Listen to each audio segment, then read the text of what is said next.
Hey guys, it's Mark with Hawkeye Ordnance. Welcome back to the channel. Last week you might have seen the video we did from the shooting expo that Performance Body Works put on. And as part of that video you saw some drills that the guys from Concealed Defense were putting together. Now I never intended to actually film everything that they were doing, but we got so much great footage that we thought maybe we'd put it all together. Now, first thing, the audio isn't great. We did our best to clean it up. The video isn't really staged like most of the stuff you see us do because we really weren't planning on doing a long-form video with these guys, but there was so much good information in here we just really wanted to share it with you. So with the permission from the guys at Concealed Defense, that's Nathan Payne, Brian Payne, Jake Latola, and Chris Cazin, they put together an amazing set of drills for you guys to check out to keep you, sharp for the season or practice when it's cold and crappy out like it is here in Minnesota right now. So let's get started with them and check out some long gun start drills with the rifle and then with the shotgun. On the command here, I want you to start from low ready. Low ready is defined as one shot in the shoulder, muzzle pointed down at a 45-degree angle. Now keep in mind, our targets are downrange. So we don't need to bring the muzzle over here. We can actually have it pointed downrange and just come up on target. Follow me? We're just going to do this 2 times. From the low ready. Remember, snap the safety off, snap the safety back on. Shooter ready. Go. Good job. One more time on the command go. Safety off, safety on when you're done. Go. Now you watched how we did the kneeling position in the first group. Does anyone have any questions on that? What I want you to do the first time is I want you to kneel with your right knee down first. Rifle on the barricade in front of you, resting the handguard. Shooters understand? We're going to do this twice. Shooters ready. Go. Hold on 1 second. Now I want you to feel how unstable that is. We're grounding the very front of our handguard, and that's it. The back of the rifle isn't stabilized in any way. Go ahead and stand back up. Now, this time I want your right knee up. If you're a right-handed shooter, rest your right elbow on your right knee if you can. It's called reverse kneeling. Shooters ready. Go. I want you to tell me, does that feel more stable than the other way? Okay. Now this time when you stand up, don't move your feet. Stand up. Rifle on safe. When I say go, drop right into the kneeling position. Shooters ready. From the low ready. Go. Does that feel pretty comfortable? Fairly fast? That's what we're looking for. Fast hits on target from a steady position is the idea that we're trying to get across here. Alright, so what we're going to do is we're going to start from the low ready, which is a common position that we use in 3 guns, right? The low ready is going to be basically you're aimed in on your target. You're going to drop the muzzle down to relatively a 45-degree angle. Don't change your shooting stance. Number 1. Number 2, where do your eyes go? Target. Target.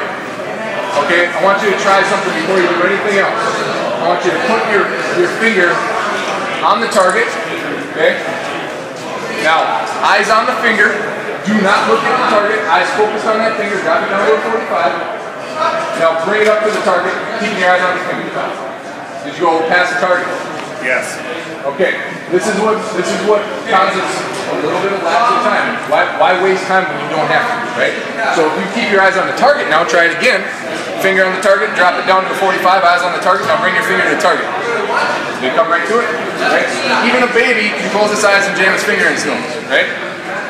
So, eyes on the target, bring your naturally going to come to what you're looking at, right? And keep in mind this is a shotgun too. It's not a precision weapon. So if you're near the target, you're probably okay. Okay? So we're going to start at a 45, drop it down, snap up onto the target, and do 10 of those. Okay, so that was some good starting information for getting you into position when the buzzer goes off in both the rifle and the shotgun.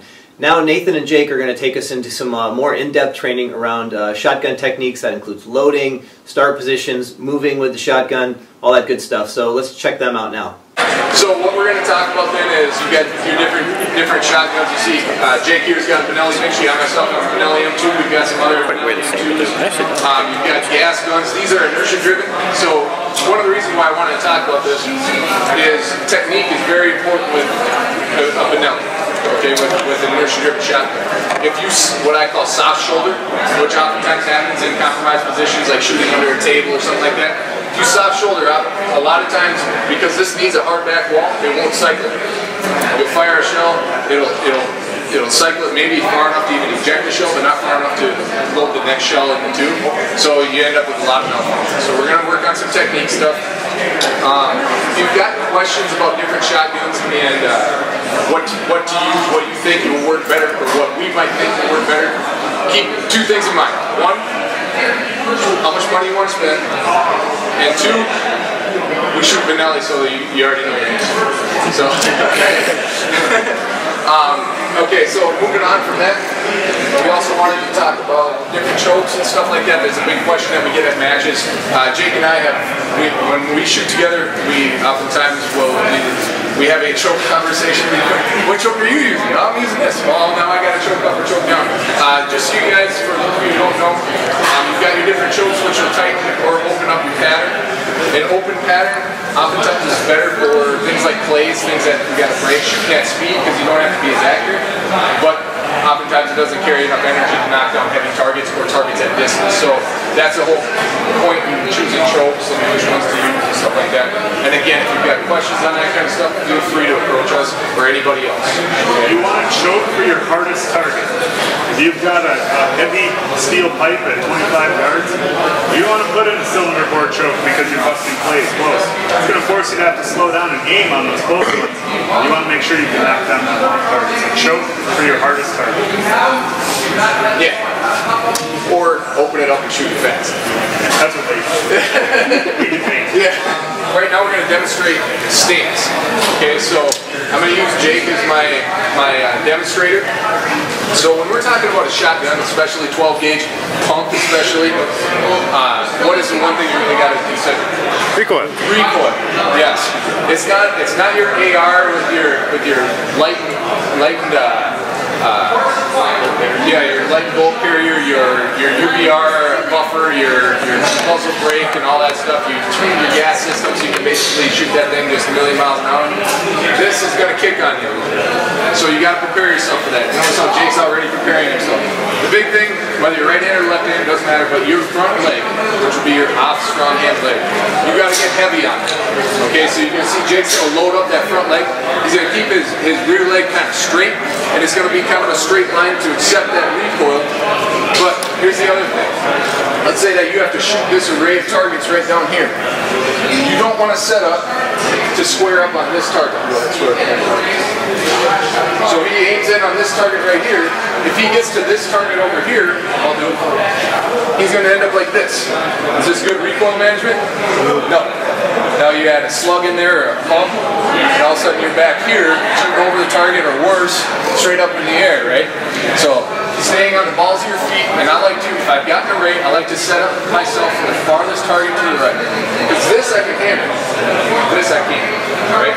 And shoot myself in the position. Alright, so that's your standard technique. Moving. Shooting on the move. This is where a lot of people run into trouble with recoil management, especially picking up targets at speed. But you'll notice when Jake shoots on the move, here, I'll have your back. You go straight at him. Watch it. Don't watch his feet. Watch his torso. So as he shoots, go ahead and see how his body lean above his hips is the exact same as it was when he was standing, right? So it doesn't really matter what you're doing below your hips as long as you keep a good body lean, it's going to accept that recoil. Alright, any questions on that? Also, when you're moving, what you want to focus on, this is for all shooting platforms. You don't want the Frankenstein. We've all seen that before, right? You're shooting your pistol and you're doing this. And my pistol, you know, I'm 3 feet over the target, 3 feet under the target, 3 feet over the target. Get low, right? Roll your feet. move into the target, just like that. You saw Jake doing it, okay? And it doesn't matter how fast you can go if you miss it, does it? It's much faster to hit slow than to miss fast, okay? So keep that in mind. And of course, does skill level matter? Absolutely. So someone like Jake is probably going to be able to shoot this a lot faster than someone who just picked up a shotgun for the first time. So keep that in mind as well. Don't shoot above your ability. Okay? Alright, so we've got different, you see we've got different shell caddies on us. And if you look around, a lot of you have different shell caddies. Jake and I both like the TACCOM for quads, we're quad loaders. We've got some carbon arms for deuces. I know that we've got some, I saw some of you got IPs, right? Invictus Practical. We've got AP Customs with the traditional for your weekend, right? So you see I'm set up here for, remember how Daniel Horner used to load? He's quad loading now, just so everybody knows that. Alright? So how Daniel Horner used to load was with the underhand right, strong hand technique. Okay, so basically he'd shoot, he'd bring it in tight, got 4 rounds, 1, 2. Now I don't do this one out, so I'm just demonstrating how to do this. So 4 more. Okay. Now, is it fast? No. But I got all 8 rounds into the shotgun, so that's a plus. That usually doesn't happen all the time. So that's one way to do it. The other thing, keep in mind that when we're doing these techniques, we're going to do them standing still. Later on, we'll show you on the move. Things change once you start moving. Okay? So, Jake, if you want to go ahead and show me. So a common thing that we, ever since quad loading came out, the load 2 method and the quad load method, as you can see, 2 years ago this would have been all traditional weak hand caddies. You can load strong with your right hand or your left hand. Now that dual load and quad load has taken over, it's way faster and the time improves it. So a very easy fundamental to grasp when you get some practice in is just the dual load. Dropping deuces, whatever you might have heard it called, where you're going to grasp 2 shells, draw them from your belt, and pet them into your loading port. So because I tend to load weekend only, we'll just demonstrate this real quick where I'm going to come down, I'm going to roll my gun so I'm exposed to my loading port. I'm going to take off 2 shells, insert the first one, and I'm going to, what I call, pet it into the loading chamber, making sure that I'm keeping downward pressure to keep the shells driving into the magazine. And you will yard sale when you practice. It happens. Anybody who's loaded a shotgun knows these things happen. 1, fumble around. 2, what happens to your fingernails? Did you get your stuff in the shotgun? Yeah. Welcome to the club. If you ain't bleeding, you ain't loading your shotgun. This is permanent, by the way. Yeah. So we've got weekend caddies also. I'll just demonstrate quick. There's 2 different ways, really, that you're going to load weekend. One is the old Kurt, for those of you who know Kurt Miller, the old school. Keep it on your shoulder, right? Put 1 and 2, 3, and 4. Or you got the tuck it under. 1, 2, 3, 4. Right? So that's an old school weekend. I say old school. It's still perfect. Here's the other thing I wanted to mention. I forgot this. Remember when I said tools in your toolbox? The worst, in my opinion, this is my opinion, don't limit yourself to 1 loading method. Okay? You're going to find yourself in a lot of different situations. You're going to find yourself in vehicles. You're going to find yourself under tiny tables because we got Jay. Okay? Jay likes to put you like in a tiny little hole because he can fit it in. So if you can fit a squirrel into it, you're probably going to shoot out of it at one point. So keep in mind that some of these loading methods aren't exactly pertinent to situations like that. I saw Jake's going to show you a weekend quad here. I myself don't weekend quad, but I did see where it's viable at Midwest 3-Gun Championship this year when we had to load our shotgun from a prone position. All the guys who were doing weekend had to do, they were thrown out, they just rolled a little bit. Meanwhile, I had to pull out of a weekend shell cannon and put them in much slower. But you know, different situations call for different loading methods. So now quad loading, weekend quad loading is just taking it to the next level from load 2. You know, a lot of guys are already wearing quads. This might be repetitive for some. You're grabbing 4 shells now. The first set of shells is going to be inserted, driven into the magazine tube, followed by pulling your hand back, pushing the next 2 shells in, and then getting back to your belt for it. You know, it's a lot faster. It's 2 grabs to load 8 versus 4 grabs if you're doing deuces. They're both very fast. The quads are just a little bit faster. So again, I'm going to dismount. I'm going to roll the gun so I can see the loading port. Grab 4 shells. Head them in, cycle my hand back, and get the next 2 in. So same thing. Might be something wrong with my shotgun. See, you get differences in opinion. Alright, and I do the strong ankle. Alright, now a lot of the technique is the same in regard to how I like to grab the shells. You notice that I've got one rim over the other. Okay? The one that's for you guys is going to be to your left. I look at it, it is clockwise on my body, right? So I'm putting my thumb on that set right there, because those are the first ones to go in. Okay, and when I put them in, so I'm here, I notice my weak hand. You'll see some people like to grab, change their grip on the shotgun. That's time. 1. 2, it's not fun when part of your hand sticks to the shotgun because you shot 20 rounds through it. Now it's just sizzling hot. It really sucks. So I keep my hand on the same spot and just turn it. Now it's at, you know, close to a 3 o'clock, kind of like I'm playing violin.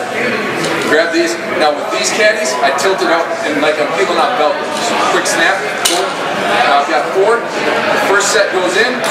Now notice I curl these away with my other fingers. Okay. I don't want to smash them on the receiver. You'll yardstick. Okay.